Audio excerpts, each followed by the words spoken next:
بسم اللہ الرحمن الرحیم۔ السلام علیکم محترم ناظرین۔ ایک عورت حضرت علی رضی اللہ تعالیٰ عنہ کے پاس آئی۔ وہ گھبرائی ہوئی تھی۔ اس نے عرض کی، اے اللہ کے برگزیدہ بندے، آپ لوگوں کی مدد کرتے ہیں، میری بھی مدد فرمائیں۔ میرا بچہ پر نالے پر چڑھ گیا ہے اور نیچے اترنے کا نام نہیں لیتا۔ مجھے خدشہ ہے کہ وہ کہیں گر نہ جائے۔ حضرت علی رضی اللہ تعالیٰ عنہ نے فرمایا کہ اس کے کسی ہم عمر بچے کو چھت پر کھڑا کر دو، تمہارا بچہ پرنالے سے خود بخود اس کے پاس جا پہنچے گا۔ چنانچہ ایسا ہی کیا گیا اور بچہ پرنالے کو چھوڑ کر اس بچے کے پاس جا پہنچا۔ ایسا کیوں کر ممکن ہوا؟ اس کی وجہ یہ ہے کہ جنس اپنے جنس کی جانب مائل ہوتی ہے اور اپنی جنس میں کشش محسوس کرتی ہے۔ یہی وجہ ہے کہ پیغمبر پر لبادہ بشریت میں تشریف لائے۔ پیغمبر اسلام صلی اللہ علیہ وسلم نے فرمایا کہ میں بھی تمہارے جیسا انسان ہوں۔ اسلامی لشکر کے ایک سپاہی ہشیم سے روایت ہے کہ جب وہ سفر سے واپس آیا تو اس کی بیوی کے ہاں 6 ماہ کی مدت میں بچے کی پیدائش ہو گئی تھی۔ ہشیم نے اس بچے کو اپنا بیٹا ماننے سے انکار کر دیا۔ آخرکار دونوں میاں بیوی حضرت عمر رضی اللہ تعالیٰ عنہ کی خدمت میں حاضر ہوئے اور اپنا ماجرا ان کو بتایا۔ ہشیم نے کہا کہ 6 ماہ سے زیادہ عرصہ نہیں گزرا کہ میں سفر سے واپس لوٹا ہوں اور اس کے ہاں بچہ پیدا ہو گیا ہے، یہ میرے نطفے سے نہیں ہو سکتا۔ یہ سن کر حضرت عمر رضی اللہ تعالیٰ عنہ نے حکم دیا کہ عورت کو سنگسار کیا جائے۔ حضرت علی رضی اللہ تعالیٰ عنہ نے سنگسار کرنے سے پہلے حضرت عمر رضی اللہ تعالیٰ عنہ سے فرمایا کہ یہ عورت اپنے شوہر سے حاملہ ہوئی ہے، اور اس کی دلیل یہ ہے کہ اللہ تعالیٰ قرآن مجید میں فرمایا ہے، اس کی مدت حمل اور مدت رضع 30 ماہ ہے۔ پھر فرمایا مائیں اپنی اولاد کو 2 سال تک دودھ پلائیں، لہٰذا اگر 3 سے 24 کو نفی کر دیا جائے تو مدت حمل 6 ماہ بنتی ہے اور 6 ماہ بچہ پیدا ہو کر زندہ رہ سکتا ہے، لہٰذا یہ لڑکا اس شوہر کا ہے۔ چنانچہ حضرت عمر رضی اللہ تعالیٰ عنہ نے عورت کو رہا کر دیا اور بچے کو باپ کے ساتھ ملا دیا اور اس فیصلے کی بھرپور تحسین فرمائی۔ ایک دن حضرت علی رضی اللہ تعالیٰ عنہ مدینہ کی گلیوں میں چلے جا رہے تھے۔ آپ رضی اللہ تعالیٰ عنہ نے دیکھا کہ کچھ لوگ غیظ و غضب کی حالت میں ایک عورت کو گھسیٹتے ہوئے لے جا رہے ہیں۔ وہ عورت خوف کے مارے کانپ رہی ہے۔ حضرت علی رضی اللہ تعالیٰ عنہ نے پکار کر کہا کہ تم اس عورت کو کیوں گھسیٹ رہے ہو؟ لوگوں نے بتایا، اس عورت نے بدکاری کی ہے، اس لیے امیر المومنین حضرت عمر رضی اللہ تعالیٰ عنہ نے اس عورت کو سنگسار کرنے کا حکم دیا ہے۔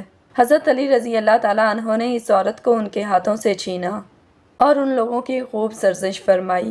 چنانچہ وہ لوگ حضرت عمر رضی اللہ تعالیٰ عنہ کی خدمت میں حاضر ہوئے اور شکایت کی۔ ان کی بات سن کر حضرت عمر رضی اللہ تعالیٰ عنہ فرمانے لگے کہ حضرت علی رضی اللہ تعالیٰ عنہ نے ضرور کسی بات کی معلوم ہونے پر ایسا کیا ہوگا، جاؤ ان کو میرے پاس بھیجو۔ حضرت علی رضی اللہ تعالیٰ عنہ حاضر ہوئے۔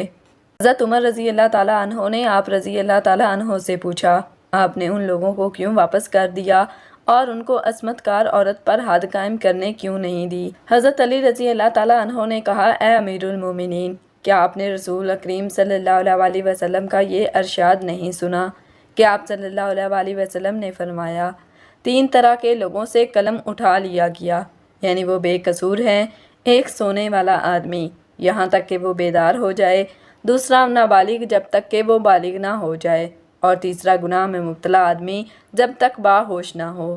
حضرت عمر رضی اللہ تعالیٰ عنہ نے تبسم فرمایا اور حضرت علی رضی اللہ تعالیٰ عنہ نے کہا، اے امیر المومنین، اس عورت کو بھی دیوانہ پن کا دورہ پڑتا ہے، ہو سکتا ہے کہ وہ آدمی اس کے پاس اس حالت میں آیا ہو کہ اسے دیوانے پن کا دورہ پڑا ہو۔ یہ سن کر حضرت عمر رضی اللہ تعالیٰ عنہ نے اس عورت کو رہا کر دیا۔ ایک بار 2 کنیزیں ایک لڑکا اور لڑکی میں جھگڑا کرتی ہوئی حضرت عمر رضی اللہ تعالیٰ عنہ کے پاس آئیں۔ حضرت عمر رضی اللہ تعالیٰ عنہ نے فرمایا کہ حضرت علی رضی اللہ تعالیٰ عنہ کو بلاؤ، اس میں وہ فیصلہ کریں گے۔ جب حضرت علی رضی اللہ تعالیٰ عنہ آئے تو تمام قصہ بیان کیا گیا۔ فرمایا 2 شیشیاں منگاؤ اور ان کو وزن کر کے ان کنیزوں کو دو کہ اپنا اپنا دودھ اس میں بھریں۔ جب وہ شیشیاں دودھ سے بھری ہوئی آئیں، فرمایا آپ پھر وزن کرو، جس کی شیشی بھاری ہو اس کا لڑکا ہے اور جس کی شیشی ہلکی ہو اس کی لڑکی ہے۔ حضرت عمر رضی اللہ تعالیٰ عنہ نے پوچھا، یہ کیسے فرمایا؟ حضرت علی رضی اللہ تعالیٰ عنہ نے فرمایا، اس لیے کہ اللہ تعالیٰ فرماتا ہے مرد کے لیے عورت سے 2 گنا حصہ ہے۔ قائرین، اس آرٹیکل کے لیے مواد محمد عبداللہ مدنی کی کتاب حضرت علی رضی اللہ تعالیٰ عنہ کے فیصلے سے لیا گیا ہے۔ اس کو شائع کرنے کا مقصد تصویر کا دوسرا رخ دکھانا ہے، کیونکہ ہمارے معاشرے میں تقریباً تمام لوگوں کو اس بات کا علم ہے کہ جناب حضرت علی رضی اللہ تعالیٰ عنہ ایک بہت بڑے جنگجو تھے، جنہوں نے بڑے بڑے سرماؤں کو میدان جنگ میں زیر کیا تھا، لیکن بہت کم لوگوں کو اس بات کا علم ہے کہ آپ رضی اللہ تعالیٰ عنہ ایک بہت بڑے پائے کے عالم اور دانشور بھی تھے۔ تو ناظرین، ہم امید کرتے ہیں کہ آپ کو ہماری آج کی یہ ویڈیو پسند آئی ہوگی۔